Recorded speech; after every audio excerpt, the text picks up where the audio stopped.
Scaloni أنت رجل الليلة। আর্জেন্টিনার coach Lionel Scaloni, যিনি বিগত 6 বছর ধরে আর্জেন্টিনাকে বিশ্বের শ্রেষ্ঠ দল হিসেবে গড়ে তুলেছেন, এবার তার অসাধারণ কৌশলের মাধ্যমে এক নতুন অধ্যায় রচনা হলো। স্ক্যালোনি ব্রাজিলের বিরুদ্ধে এক মাস্টারমাইন্ড গেমস খেলেছিলেন, যেটি ব্রাজিলের আক্রমণকে একদম অকার্যকর করে তোলে। ব্রাজিল ভেবেছিল তারা খেলবে আক্রমণাত্মক ফুটবল, অথচ স্ক্যালোনি এমন এক বুদ্ধি করলেন যে মিডফিল্ড থেকে বলই পাবে না ব্রাজিলের ফরোয়ার্ডরা। বিস্তারিত থাকছে আজকের প্রতিবেদনে। লিওনেল স্ক্যালোনির তুরুপের তাস লিওনেল মেসি ছিটকে যান ইনজুরিতে।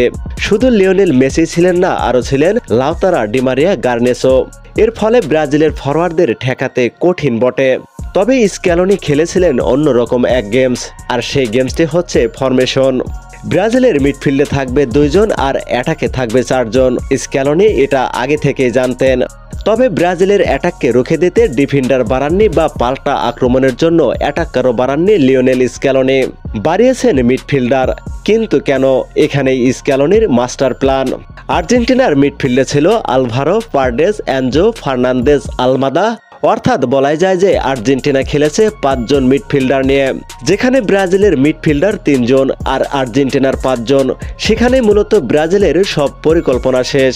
কেননা ব্রাজিলের 4 জন ফরওয়ার্ড হলেও তাদের কাছে বল যেতে হবে মিডফিল্ড হয়েই। কিন্তু সেই মিডফিল্ডে যখন আর্জেন্টিনার দখলে, সেখানে ব্রাজিলের ফরোয়ার্ডরা স্বাভাবিকভাবেই অকার্যকর হয়ে যান। আর সেই সুযোগটা কাজে লাগিয়ে ব্রাজিলকে 4 গোল দিয়ে বিশ্বের শীর্ষস্থানে পৌঁছে যান আর্জেন্টিনা। তো প্রিয় দর্শক, স্ক্যালোনির এমন মাস্টার মাইন্ড প্ল্যানে 10-এর ভিতরে কত দেবেন? অবশ্যই কমেন্ট বক্সে জানিয়ে দিন।